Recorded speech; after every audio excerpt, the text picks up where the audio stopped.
आचार्य गुरुवर श्री विद्यासागर जी महामुनिराज की, आचार्य श्री समय सागर जी महाराज की, गुना में विराजमान परम पूज मुनि श्री निर्दोष सागर जी महाराज की, पूज निर्लोभ सागर जी महाराज की, पूज निरुपम सागर जी महाराज की, 1008 श्री नेमिनाथ भगवान की, भगवान के केवल ज्ञान कल्याणक महोत्सव की। धन्य है आज का दिन। ऐसे 22वें तीर्थंकर नेमिनाथ भगवान ने आज केवल ज्ञान रूपी लक्ष्मी को प्राप्त किया है। ऐसे नेमिनाथ भगवान जिन्होंने उर्जंत गिरनार से मोक्ष लक्ष्मी को प्राप्त किया हो, लेकिन फिलहाल में उन मूक पशुओं की करुण पुकार को सुनकर के उनको वैराग हुआ था। और वह कैसा वैराग हुआ था? जब तोरन से रथ फेरो, हाय जब तोरन से रथ फेलो कि राजुल उनके पीछे चल दई, देखो देखो कि राजुल उनके पीछे चल दई हो जी। पिता कहे तू सुन मेरी बेटी, पिता कहे तू सुन मेरी बेटी, दूसरी शादी करूँ मैं तेरी बेटी, करूँ मैं तेरी। राजुल ने एक न मानी, राजुल ने एक न मानी के उनके पीछे चल दई, देखो देखो कि राजुल उनके पीछे चल दई हो जी। जब तोरन से रथ फेरो, धन्य है ऐसे तीर्थंकर जिनको आज के दिन शुक्ल पक्ष की प्रतिपदा के दिन केवल ज्ञान लक्ष्मी को प्राप्त जिन्होंने किया हो। हम सौभाग्यशाली हैं ऐसे दिन को निर्ग्रंथ साधुओं के साथ में मनाने का सौभाग्य प्राप्त कर रहे हैं। चलते हैं आज प्रभु के गुरु के समक्ष दीप प्रज्वलन करने का सौभाग्य हमारे अतिथिगण कृपया पधारें और पधार कर आचार्य महाराज के चित्र के समक्ष दीप प्रज्वलन करने का सौभाग्य प्राप्त करें। आप भी पधारें भैया जी, आप भी हमारे अतिथि हैं, कृपया आएं और आकर के दीप प्रज्वलन करने का सौभाग्य प्राप्त करें। आज हमारे बीच में तारंगा से गुना के ही गौरव सुनील भैया भी पधारे हैं। वे कृपया पूजन कर रहे हैं, शीघ्र ही यहाँ पर पधारेंगे।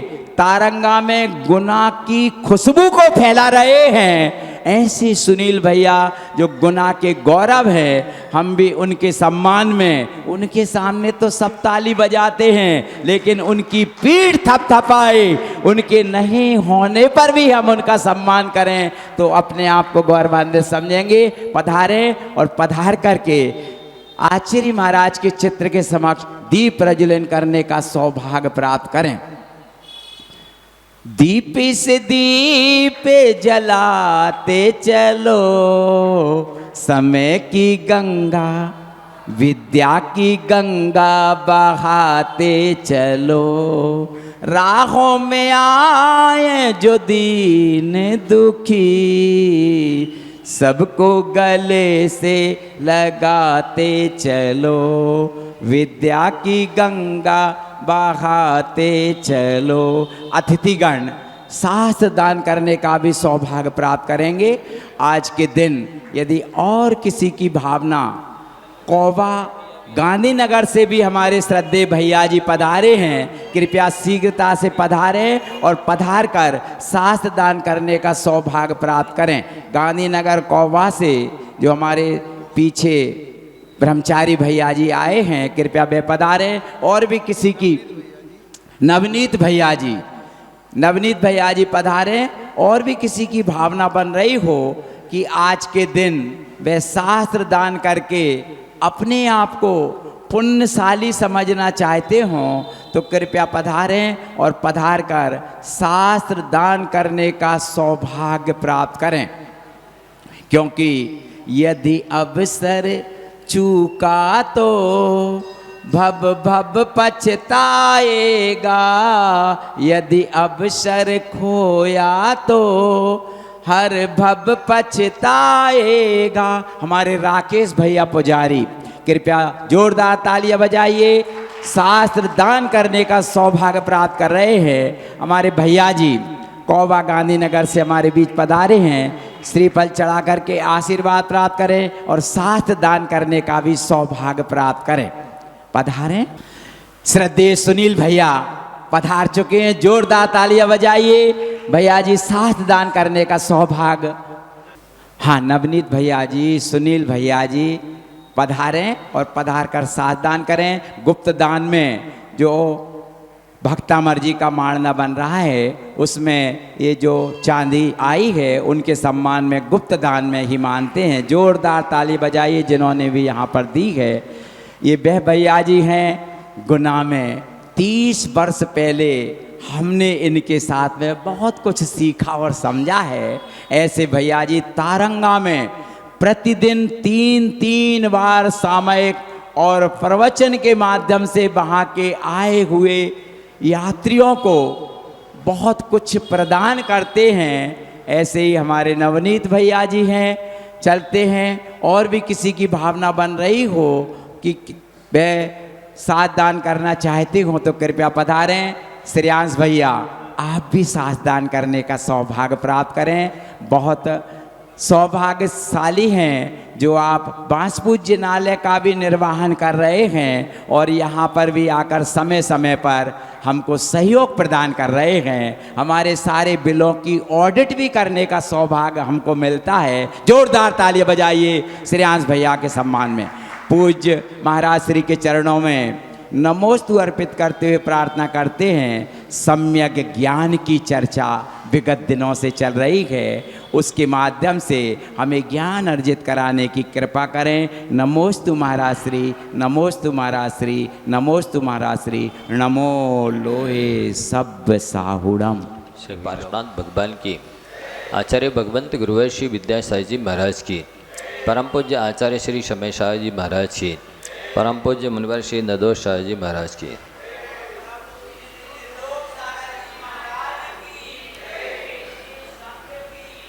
प्यारे बंधुओं, इसकी आवाज़ थोड़ा और सम्यक ज्ञान का प्रकरण हो गया है। अब सम्यक चारित्र का प्रकरण प्रारंभ हो जाता है। 36 गाथाओं में आचार्य अमृतचंद महाराज जी ने सम्यक दर्शन और सम्यक ज्ञान की चर्चा की है। अब 37वीं गाथा से सम्यक चारित्र की चर्चा यहाँ प्रारंभ कर रहे हैं। विगलित दर्शन मोहे समंजस ज्ञान विदित अर्थवात है, नित्यमपि नेह प्रकंपय सम्यक चारित्र मालभ्य। क्योंकि कथन तो क्रम से ही होता है, शास्त्रों में लिखा तो क्रम से ही जाता है, लेकिन ऐसा कोई एक नियम नहीं है कि पहले सम्यक दर्शन हो, फिर सम्यक ज्ञान अर्जन किया जाए, फिर सम्यक चारित्र प्राप्त किया जाए। ऐसा एकांत नियम नहीं है। लिख तो यही रहे हैं कि जिसका दर्शन मोह गलित हो गया है, उपसम क्षय को प्राप्त हो गया है, और जिसने तत्वार्थ को समीचीन रूप से संशय विपर्य नद्वसाय से रही जान लिया है, उनको निप्रकंपई निश्चिंत होकर के, दृढ़ होकर के और सम्यक चारित्र का आलंबन लेना चाहिए। समीक्ष व्रत मादेयम आत्यम पाल्यम प्रयत्नता छिन्नम दर्पात प्रमादात बा प्रत्यवस्थाप्य मंजसा। पंडित दासाधर जी ने साकार धर्मामृत में लिखा है कि सोच विचार करके व्रत ले लेना चाहिए। अज्ञान या प्रमाद से उसमें कोई दोष लगता है, अतिक्रम व्यतिक्रम अतिचार होता है, तो उसको फिर प्रायश्चित लेकर के अपनी व्रत में फिर से दृढ़ हो जाना चाहिए, अपने व्रतों को शुद्ध कर लेना चाहिए। तो धवला जी इत्यादि जो करणानी योग के ग्रंथ हैं, उसमें लिखा है कि पहले गुणस्थान से भी सीधा 7वां गुणस्थान हो सकता है, पहले गुणस्थान से सीधा 5वां गुणस्थान भी हो सकता है, पहले गुण स्थान से चौथा भी हो सकता है। ऐसा कोई नियम नहीं है कि पहले सम्य दृष्टि बनो। आजकल लोग ये कहने लग गए हैं पहले सम्य दर्शन तो हो जाए तब तो हम प्रतिमा लें, व्रत लें, चारित्र ग्रहण करें। सम्य दर्शन तो हुआ ही नहीं है, हम प्रतिमा लेकर क्या करेंगे? तो ये उनकी अज्ञानता है, उनको पता नहीं है कि एक तो सम्यक दर्शन कब होता है, किसे होता, कहाँ होता है, पता ही नहीं चलता है। शास्त्रों में जो लिखा हुआ है चरणान्यों की पद्धति से अभक्ष का त्याग, अन्याय का त्याग व्यक्ति करता है, शास्त्रों को पढ़ता है, गुरु मोक्ष देशना सुनता है तो उसको सम्यक दर्शन होता है। लेकिन सातवें गुणस्थान वाले या छठे गुणस्थान वाले मुनि महाराज वो स्वयं भी नहीं बता सकते हैं कि मुझे अभी इस समय सम्यक दर्शन है कि नहीं है। क्या बोला? छठे सातवें गुणस्थान वाले मुनि महाराज भी नहीं बता सकते हैं कि मैं इस समय एक्यूरेट सब सातवां मेरा छठा गुणस्थान है कि सातवां है कि चौथा है कि पांचवा है कि पहला है। इतना सूक्ष्म विषय है, लेकिन फिर भी लोग अपनी कपोल कल्पना से ऐसा वर्णन करते हैं कि पहले सम्यक दृष्टि ही बनना है, हमें सम्यक दर्शन तो है ही नहीं। तो ये केवल मायाचारी है। वस्तुतः जो लोग बड़ी बड़ी बातें करते हैं शास्त्रों की, बहुत महिमा गाते हैं, लेकिन यदि चरित्र को अंगीकार नहीं करते हैं तो उनकी सम्यक दर्शन व प्रश्न चिन्ह तो लगते ही है। कैसी श्रद्धा है, और शक्ति को छुपाते हैं, इसलिए चारित्र मोहिनी कर्म का भी बंद होता है उन्हें, अंतराय कर्म का भी बंद होता है, दर्शन मोहिनी कर्म का भी बंद होता है, और अपनी शक्ति को छपाया है इसलिए असाता वेदनी आदि पाप प्रकृतियों का भी बंद होता है। अतः आचार्यों का उपदेश पूज्यपाद स्वामी ने लिखा है, बरम व्रतई पदम देवम नाम व्रतईवत नारकम छाया तपस्थयोर्वेदा प्रतिपालयत और महान। अव्रती अशैमी रह कर के नरक में जाने की अपेक्षा व्रती बनकर के स्वर्ग में जाना कहीं अच्छा है, ऐसी आचार्यों की आज्ञा है। लेकिन लोग कह रहे हैं एक तरफ से कि नहीं पहले तो सम्यक दर्शन अंगीकार करेंगे, उसके बिना तो ना व्रत होते ना प्रतिमा होती है। तो बंधु पता ही नहीं चलना है या सम्यक दर्शन का, तब आप कौन से समय का इंतजार कर रहे हैं कि हम सम्यक दर्शन हो जाएगा तब चारित्र अंगीकार करेंगे? इसलिए आगम विरुद्ध कथन है। ऐसा नहीं, कथन अवश्य हुआ है कि सम्यक ज्ञानी होय बहुरी दृढ़ चारित्र लीजिए। अथवा ये स्वयं भी कह रहे आचार्य अमृतचंद महाराज जी कि जिसका दर्शन मोह गल गया है, उपसम सम्यक दर्शन हो गया है, जिसका ज्ञान समीचीन हो गया है, उसे दृढ़ होकर के, निष्कंप होकर के, अचल होकर के चरित्र को अंगीकार करना। लेकिन शास्त्रों का जो सार है, जो निचोड़ है, वो यही है कि अपने जीवन में यदि आप उन्नति करना चाहते हो, मानव जीवन को सफल और सार्थक करना चाहते हो, तो अपनी शक्ति को नहीं छुपाओ। उन्होंने क्या कहा है, छड़ला में आपने पढ़ा होगा, जब लो न रोग जराग है तब लो झटिति निज हित करो। जब तक कोई रोग नहीं लगा है शरीर में, वृद्धावस्था नहीं आई है, तब तक शीघ्र ही निज हित कर लो। मतलब यह है कि जब हम चारित्र को अंगीकार कर लेते हैं तो जिन कर्मों को बाद में उदय में आना था, वे कर्म असमय में उदय में आकर के फल देने लगते हैं, और तीव्र विशुद्धि होती है, श्रद्धा होती है, तपस्या होती है, तो वे थोड़ा फल देते अथवा बिल्कुल भी फल दिए बिना आत्मा से अलग हो जाते हैं। इसलिए तो लिखा है कि जब तक रोग और वृद्धावस्था नहीं आई है तब तक आप चारित्र को अंगीकार करके अपने मानव जीवन को सफल बनाओ। शास्त्र में यही लिखा है कि जो जीवन भर चरित्र पालता है और अंत में समाधि पूर्वक प्राणों का विसर्जन करता है, उसी की मानव प्राय सफल, सार्थक, धन्य धन्य और कृतकृत्य होती है। इसलिए चर्चा केवल जो करते हैं, कल महाराज श्री ने कहा था ना कि खाने से नहीं पचाने से भी पहलवान बनते हैं। खाने से नहीं पचाने से पहलवान बनते हैं, और कमाने से नहीं बचाने से धनवान बनते हैं, और केवल पढ़ने से नहीं चिंतन से विद्वान बनते हैं, और चर्चा से नहीं चर्या से भगवान बनते हैं। इसलिए मंजिल उन्हीं को मिली है, या मंजिल उन्हीं को मिलती है जिनके सपनों में जान होती है। मंजिल उन्हीं को मिलती है जिनके सपनों में जान होती है, और पंखों से कुछ नहीं होता है, हौसलों में उड़ान होती है। पंख तो सारे पक्षियों के पास होते हैं, लेकिन सारे पक्षी ऊंची उड़ान नहीं भरते। जिनके हौसले बुलंद होते हैं वही ऊंची उड़ान भरते हैं। इसलिए अपनी शक्ति को छुपाना नहीं चाहिए। जब तक जवानी है, स्वस्थता है, शरीर में रोग नहीं आया है। नीतिकारों ने पुराने प्राचीन जो ऋषि मुनि महर्षि हुए, उन्होंने में यही लिखा है, यावत् स्वस्थमिदं शरीर मरुजम यावत् जरा दूर तो यावत् चेन्द्रिय शक्तिरप्रतिहदा यावत् क्षयो नायुषा। जब तक कि इंद्रियां शिथिल नहीं हुई हैं। लोग ये कहते हैं प्राय करके, यदि कोई बाल्यावस्था में युवावस्था में दीक्षा ले ले, व्रत ले ले, तो वे कहते अरे अभी तो तुम्हारे खेलने खाने के दिन थे, अभी तो तुम्हारी जवानी है, भोग भोगने के दिन है, तुमने संन्यास ले लिया।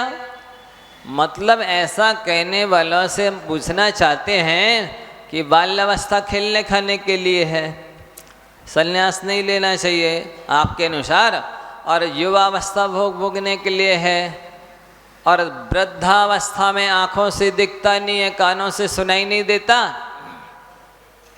पैर लड़खड़ाते हैं, जठराग्नि कमज़ोर पड़ जाती है। अब बताइए, बड़ा आदमी कह रहा है कि भैया हमको क्या ज़रूरत, हमारे पास तो बहुत कुछ है, धर्म वो करें, चरित्र वो पालें जिनके पास कुछ नहीं है। और गरीब आदमी कह रहा है कि भैया तो धर्म बड़े लोगों की चीज़ है, अपन को तो कमाने खाने से फुर्सत नहीं है। और महिलाएं कह रही हैं पुरुषों को कुछ काम नहीं, इनको धर्म करना चाहिए, और पुरुष कह रहे हैं ये तो दिन भर घर में बैठे रहे, इनको कोई काम ही नहीं है, इनको धर्म करना चाहिए, हमें तो टाइम ही नहीं है। अब बताइए कौन बचा? हम हैं? धर्म किसे स्वीकार करना, किसे धारण करना चाहिए? तो ये सब टालने वाली बातें हैं, कहने के लिए है कि इस समय उस समय नहीं, विवेक तो है ही नहीं, बुद्धि तो है ही नहीं, मुँह है इसलिए कुछ ना कुछ बोलना है। प्रोत्साहित तो नहीं करेंगे, धन्यवाद तो नहीं देंगे, पूजा प्रशंसा तो नहीं करेंगे, बल्कि इस तरह और बोल देंगे कि अरे तुमने क्यों ले लिया अभी इतने जल्दी? हाँ, कोई भरोसा है कब मौत आ जाएगी? कोई भरोसा है कि कब कौन सा रोग आ जाएगा, कब विपत्ति आ जाएगी और आप फिर नहीं ले पाएंगे? ऐसा है ही नहीं। इसको तो पूरे जीवन को, जैसे आप लोग दीपावली के लाड़ू चढ़ाते हैं ना बड़े उत्साह से, हर्ष और उल्लास के साथ में, वैसा ही पूरा मानव जीवन बिताना चाहिए तो कम है। लेकिन वो सिर्फ करिष्यामि करिष्यामि करिष्यामि चिंत्या मरिष्यामि मरिष्यामि मरिष्यामि इति विस्मृतम, कर लेंगे कर लेंगे कर लेंगे, और इस चक्कर में मरना भी है मरना भी है मरना भी है भूल ही जाते हैं। एक काम करता है 10 समस्याएं खड़ी हो जाती हैं, 10 निपटाता है 50 खड़ी हो जाती हैं। उन समस्याओं को निपटाने के चक्कर में उसका जीवन ही निपट जाता है और कुछ भी नहीं कर पाता है। इसलिए आचार्यों ने कहा है कि आपको अपनी हिम्मत को हारना नहीं है, उत्साह को बढ़ाना है। वस्तुतः जितना तप त्याग करो उतना वीरांतर कर्म का क्षम होता है। लोगों की खाने में आस्था है, त्याग में आस्था नहीं है। खाने वाले के लिए तो जो बरगड़ाएँ प्रति समय आ रही है ना, केवल भोजन से नहीं टिका ये शरीर, साथ में आपके लाभांतराय कर्म का क्षपसम है, जिससे शरीर में वर्गणाएं आकर के आत्मसात होती हैं। तो केवल भोजन पानी से नहीं टिका ये शरीर, इसमें साथ साथ वर्गणाएं भी आ रही हैं। पुरानी वर्गणाएं निर्जीर्ण हो रही, वो आँखों से नहीं दिखती, और नई आ रही हैं, चिपक रही, लग रही है शरीर में। तो जो जितना तप त्याग करता है उसके उतनी अच्छी क्वालिटी की, अच्छी क्वांटिटी में वर्गणाएं आती हैं, और जो जितना भोग करता है, खाता पीता है, उसको उतनी घटिया वर्गणाएं आती हैं। इसी वजह से खाते हुए भी आप लोग देख लो, कितने बार खाते पीते हैं, और सारे रस सटरस, कितने हरीशय सात रस और सारे ड्राई फ्रूट्स और सब खाते हैं, फिर भी कहते शरीर में ताकत ही सी नहीं है। कहाँ चली गई ताकत? ये सब कुछ खाया आई क्यों नहीं? हाँ, आपकी जो असंयम के प्रति आस्था है और साथ में जो नेगेटिविटी है, नकारात्मक विचारधारा है, इससे बहुत सारी ऊर्जा आपकी नष्ट हो जाती है। काम क्रोध आदि विभावों विकारों से आत्मा की उपादान शक्ति आच्छादित होती है, और साथ ही बहुत सारी ऊर्जा का हिस्सा नष्ट होता रहता है। आप देखिए, जो कछुआ होता है, जब वो अपनी चारों पैरों को और मुंडी को इस तरह से अंदर में अपनी खपड़िया के छुपा लेता है और फिर बैठ जाता है, तो उसकी शक्ति में, बॉडी में चार्ज हो जाती है, एनर्जी आ जाती है। फिर भरा ट्रक भी निकल जाए उसके ऊपर से तो वो मरता नहीं है, और यदि उसको फैला ले तो बैलगाड़ी निकलेगी तो मर जाएगा। इसी प्रकार से अपन लोगों की जो स्पर्श इंद्रिय से ऊर्जा नष्ट हो रही है, बर्बाद हो रही है, भोगों के माध्यम से, रसना इंद्रिय के माध्यम से, बोलने से 7 किलोमीटर चलो, जितनी ऊर्जा का अपव्यय होता है उतनी ऊर्जा का अपव्यय 1 घंटा बोलने से हो जाता है। तो दिन भर बोलते रहते हैं और साथ ही खाते हैं, इन सब से ऊर्जा नष्ट होती है। घ्राण इंद्रिय के माध्यम से आपकी ऊर्जा नष्ट हो रही, दिन भर देखते ही रहते हैं इधर उधर, इससे भी ऊर्जा नष्ट होती है। किसी वैज्ञानिक ने या किसी रिसर्चर ने खोज की है कि आँखों के माध्यम से 81% ऊर्जा नष्ट होती है। कितनी? 81%। अब जो शेष 19% बची है, उसमें से उन्होंने उन बाकी की 4 इंद्रियों में लगाया है। तो सबसे ज़्यादा आँख से ऊर्जा नष्ट होती है। आपको तो जितना आवश्यक है उतना ही देखना चाहिए, बाकी समय आँख बंद करके रखनी चाहिए। लेकिन मोबाइल से, लैपटॉप से, टीवी से आप कितनी सारी ऊर्जा नष्ट करते हैं। और देखा जाए वस्तुतः मनुष्य आँख से जितना पाप करता है शायद उतना अन्य इंद्रिय से नहीं करता, क्योंकि मनुष्य जितना सोचता है उतना बोल नहीं पाता, और जितना बोलता है उतना कर नहीं पाता। वो मन से बहुत पाप कमाता है, मन से बहुत ज़्यादा एनर्जी वेस्ट करता है। इसलिए अपने मन को भी संयत रखने की आवश्यकता है। लोक में विरुद्ध है प्रवृत्ति कानून की, और जैन कानून में प्रवृत्ति विरुद्ध है। किस तरह से? कोई व्यक्ति मन से 24 घंटे पाप करे, गवर्नमेंट की तरफ से कोई सज़ा नहीं है, कानून में उसकी कोई सज़ा नहीं। क्यों वकील साहब? बहुत सारे वकील हैं, बताओ कुछ है कानून? कुछ भी सोचते रहो, कोई होवे धारा, कुछ भी नहीं। 24 घंटे पाप करो, आरत रहो, ध्यान करो, दूसरे के बारे में बुरा सोचते रहो, कोई सज़ा नहीं मिलेगी। फिर वचन से आप बोलोगे तो उसकी अपेक्षा ज़्यादा सज़ा मिलेगी। मतलब अपेक्षाकृत कथन कर रहा हूँ। और फिर उससे काय से आपने किसी का मर्डर कर दिया तो पूरी सज़ा मिलेगी। लेकिन जैन लोग क्या कहता है? जैन फिलॉसफी में ये सिद्धांत है कि आप शरीर से यदि हिंसा हो भी जाए, आचार्य कुंद महाराज जी ने लिखा, उच्चाल यम्मी पाए इरिया समिदस्य निगमठाए आवादिज कुलिंगो मरेज तज्जोग मासेज नहीं तस्य तन्निमित्तो वंदो सहमो विदेश दो शमये मुच्छा परिग्रहोत्तो अज्जप पमाड़िदो भड़िदो। कोई मुनि महाराज 4 हाथ जमीन देखकर चल रहे हैं। उनके अंदर दया है, जीवों को बचाने का भाव है। और जैसे ही उन्होंने पैर उठाया, इतने में कोई उड़कर चलने वाला या उचक्कर चलने वाला जीव उनके पैर के नीचे आके उसी समय उन्होंने पैर रखा, उसी समय जीव आया और वो दब के मर गया। हिंसा तो हो गई, हिंसा हो गई तो पाप लगना चाहिए मुनि महाराज को।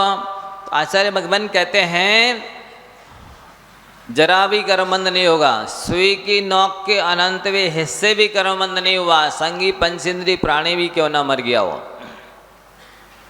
कोई मेंढक है पंचमगुण स्थानवर्ती हो सकता है, चने बराबर मेंढक अणुवृत्ति हो सकता है। अब वो चने बराबर मेंढक है, पंचेंद्री है, सैनी है, पंचमगुण स्थानवर्ती है, वो चक के आके और मुनि महाराज के पाँव से मर गया। अणुवृत्ति मर गया, देशवृत्ति पंचमगुण स्थानवर्ती।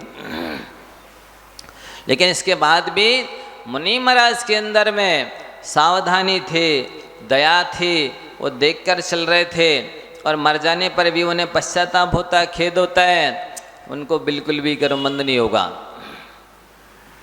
आप लोग चलते हैं और देख के नहीं चल रहे हैं, एक भी जीव नहीं मरे तो भी प्रतिपग रखने का पाप लग रहा है। आपका वो पैर नहीं है, क्या है वो मूसल है, पैर नहीं वो क्या है वो हथौड़ा है। आपका वो पैर नहीं है, वो क्या है बुलडोजर है। समझ में आ रहा है? क्यों है? क्योंकि इससे जीवों की हिंसा हो रही हो, नहीं भी हो रही तो आप देख के नहीं चल रहे हैं। आपके अंदर जीवों को बचाने का भाव नहीं है, दया नहीं हृदय में, इसलिए पाप लग रहा, बिना हिंसा के भी पाप लग रहा है। क्यों लग रहा है आप कहेंगे, प्रश्न करेंगे तो प्रश्न ये है, प्रमात्य योगात् प्राणाव्यपरोपणम हिंसा। प्रमात्य योग हुआ आपके अंदर में, प्रमाद क्या मतलब आप केवल आलस समझते हैं। प्रमाद का अर्थ केवल आलस नहीं होता है, प्रमाद के 15 भेद हैं। विकहा तहा कषाया इंद्रिय निद्या तहे उपणमोय चदु चदु पणमेगियम हंति पमादाउ पर्णरसा। 4 प्रकार की विकथाएं होती हैं, स्त्री कथा, राष्ट्र कथा, चोर कथा, भोजन कथा। इनमें से कोई भी कथा आप कर रहे हैं मतलब आपका योग प्रमात्य योग है, आलस से भरा हुआ योग है, मतलब कसाय की तीव्रता है। प्रमाद की परिभाषा क्या है, आलस की परिभाषा क्या है?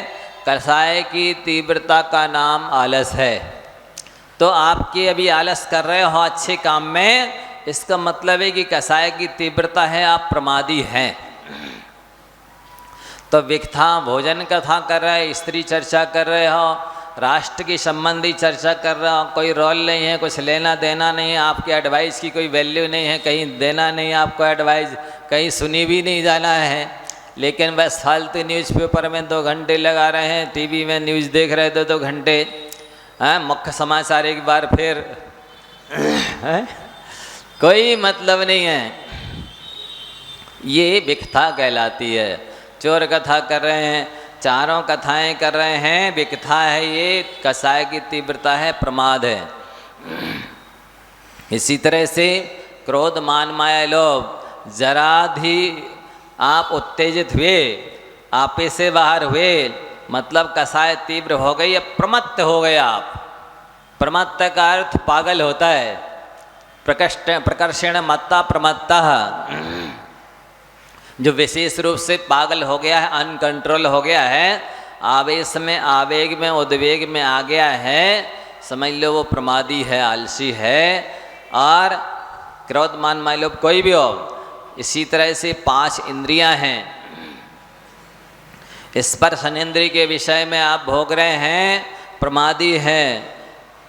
रसना इंद्रिय का विषय ले रहे हैं तो प्रमादी है। घ्राण चक्षु कर्ण किसी भी इंद्रिय का विषय ले रहे हो, प्रमाद में हो, आलस में हो, गाफिल हो, निद्रा ले रहे हो और किसी से सांसारिक प्राणी से स्नेह कर रहे हो, इसका मतलब आप 15 प्रमाद में हैं।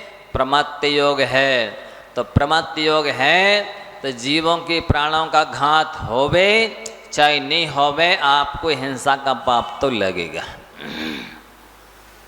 प्रमत्त योगात् प्राणव्यप्रोपणम हिंसा। इन 15 प्रमादों के वशीभूत होकर के प्राणों का घात होता है, माने किसी भी जीव के तो हिंसा होती है। और नहीं भी प्राणों का घात हो, परमात्म योग हो जाने से आपकी आत्मा का घात तो हो ही रहा है। तो चाहे स्व के प्राणों की हिंसा करो और चाहे दूसरे के प्राणों की हिंसा करो, हिंसा तो बराबर है। उसके आप आत्मा का घात हो चाहे पर की आत्मा का घात हो, हिंसा हो रही है क्योंकि उसी अशुभ कर्म का आसरा हो रहा है, अशुभ कर्मों का बंध हो रहा है, आत्मा की अधोगति हो रही है, इसलिए हिंसा है। तो लोक में हिंसा हो जाने पर ही उसको हिंसा माना जाता है, सजा दी जाती है।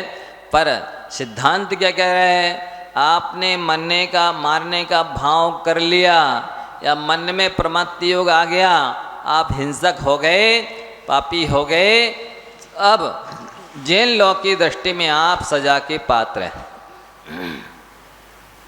वचन से मन की अपेक्षा कम पाप लगता है, उस समय भी अभिप्राय लिया जाता। अभी बहुत विस्तार से आचार्य अमृतचंद महाराज जी माने सत्य और असत्य का वर्णन करेंगे, पढ़ने सुनने समझने लायक है।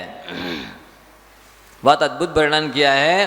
तो इसकी चर्चा करेंगे कि मान लो किसी के परमात्म योग है तो वो शब्द उसके बोलने पर हिंसा होगी, और गुरुजन हैं, वैद्य हैं, पिता माता पिता हैं,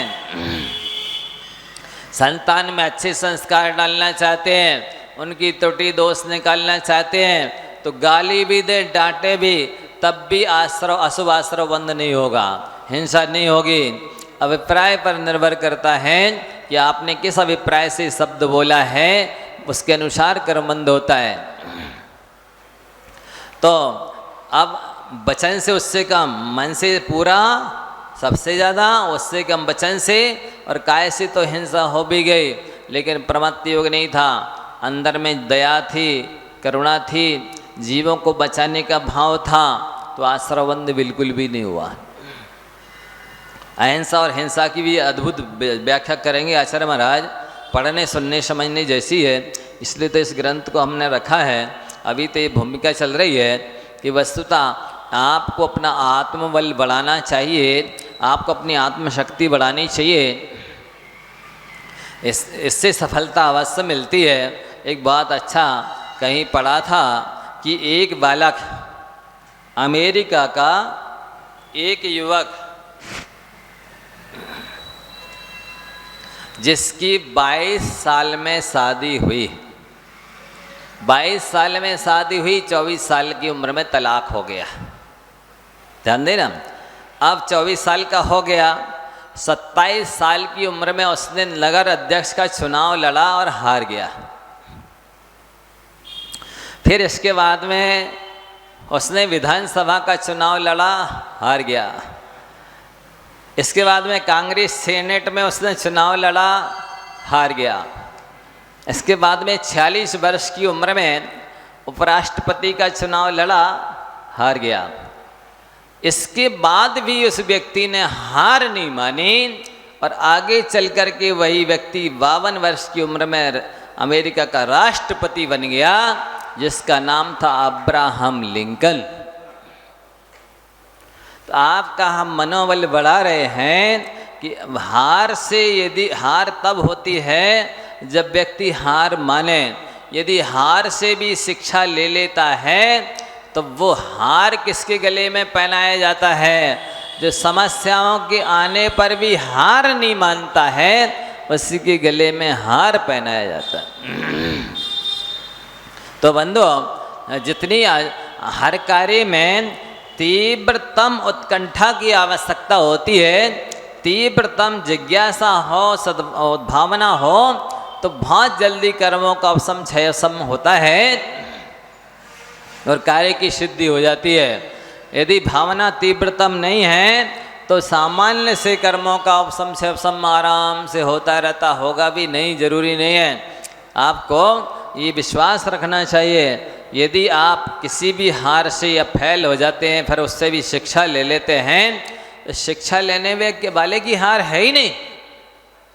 या तो सफलता मिलती है सफलता नहीं मिलती तो अनुभव मिलते हैं, ज्ञान बढ़ता है।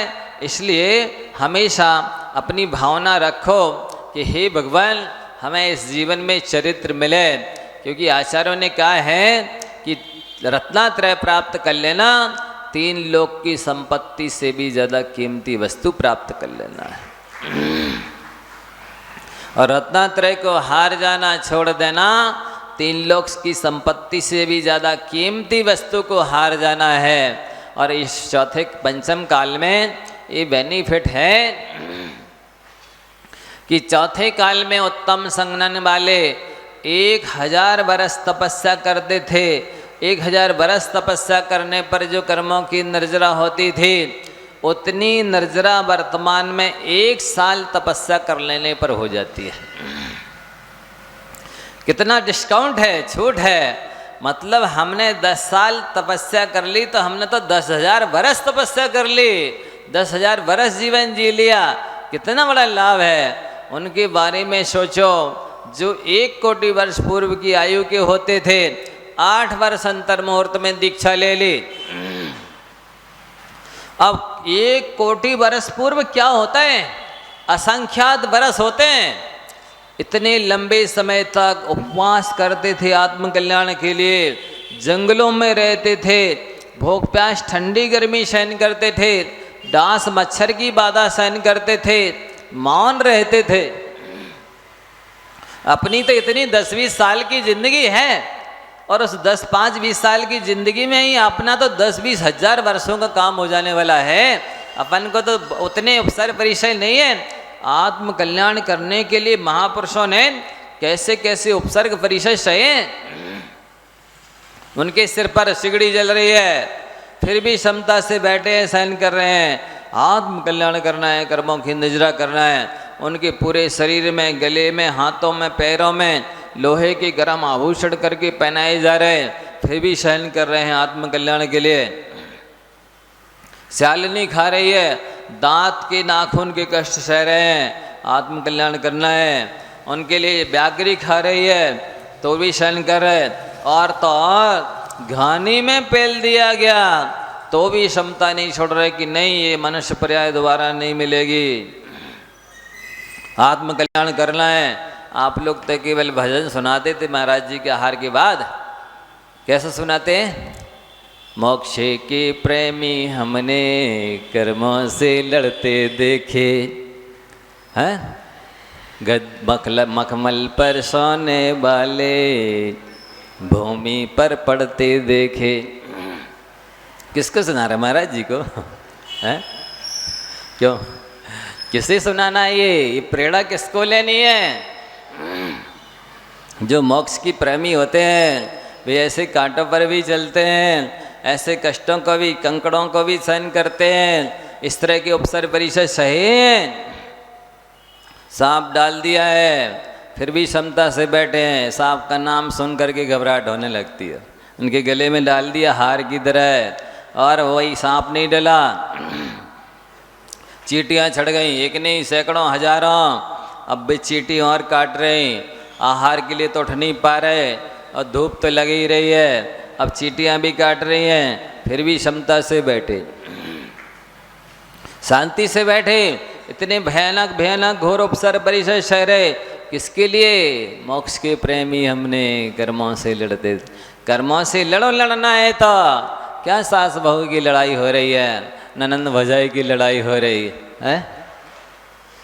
किसकी हो रही? पड़ोसी से हो रही, भाई से हो रही, किससे हो रही? अरे लड़ना ही हो, सूरवीर हो, योद्धा हो तो कर्मों से लड़ो। तब तो अच्छे सच्चे मायने में योद्धा हो, पढ़े लिखे हो, सूरवीर हो। है? अरे इन असहाय समर्थ लोगों से लड़ रहे, जो स्वयं कर्मों के मारे हैं, जो स्वयं अपने कर्मों से पिटाई खा रहे हैं, जो स्वयं अनेक तरह की प्रतिकूलता झेल रहे हैं, जो स्वयं बेचारे मोहिनी कर्म के मारे हैं, जिनके स्वयं ज्ञानावरण दर्शनावरण कर्म का उदय चल रहा है। आपको उनको मारने की क्या जरूरत है? आपको उनसे लड़ने की जरूरत है। उनके लड़ने से विजय भी हासिल कर लोगे तो भी आप हारे माने जाओगे। हारना तब जरूरी होता है जब लड़ाई अपनों से हो। हारना तब जरूरी होता है जब लड़ाई अपनों से हो, और जीतना तब जरूरी होता है जब लड़ाई अपने से हो। क्या कहा? जीतना तब जरूरी होता है जब लड़ाई अपने से हो। अपने से लड़ो, अपने विभावों विकारों से लड़ो, अपने व्यसनों से, कमजोरियों से, असंयम से लड़ो, तब तो आपके पास पुरुषत्व है। अन्यथा क्या है का पुरुषत्व है? ऐसे तो कुत्ते लड़ते रहते बेचारे, एक मोहल्ले का कुत्ता दूसरे मोहल्ले में पहुंच जाए, हैं? क्या कहते? शान वृत्ति है, खराब होती है। अरे जो मनुष्य मनुष्य से लड़ता है वो भी तो जाति वाले से लड़ रहा है, हैं? वो भी तो जाति वाले को देखकर गुर्रा रहा है। क्या वो शान वृत्ति नहीं है? नहीं महाराज, हमसे मत कहो, हम भौंकेंगे लेकिन हमसे कुत्ता नहीं कहना, हम काँव काँव करेंगे लेकिन हमसे कौआ नहीं कहना। ठीक है, नहीं कहेंगे साहब, नहीं कहेंगे तो आप नहीं कहलाओगे। अरे कहलाओगे तो वही जो काम कर रहे हो, हैं? तो इसलिए यहाँ पर प्रेरणा दी जा रही है आचार्य महाराज के द्वारा।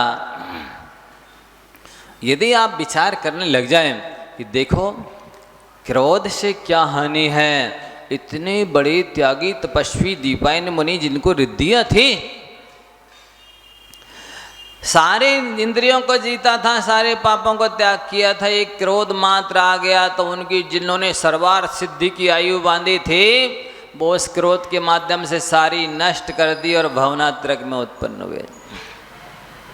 बहुत खेत की बात है, इतना तप त्याग किया इन्होंने, इतनी साधना की, इतने उपसर परिषद सही, लेकिन जरा सी क्रोध कषाय ने कितने नीचे पटक दिया। बाहुबली भगवान के बारे में तो सोचो जरा। ऐसा आदर्श तपस्वी 1 साल एक स्थान पर खड़े रहे, ऐसे खड़े रहे जिन्होंने जरा भी पैर नहीं हिलाया। कैसे जाना यदि हिलाते तो बामी नहीं बन पाते, और बामी ही नहीं बनी थी, उन बामी में सांप रह रहे थे। ऐसी तपस्या देखी सुनी अन्यत्र कभी? और हाथ भी नहीं हिलाया। कैसे जाना, हिलाया होता तो बेलें नहीं लिपटती।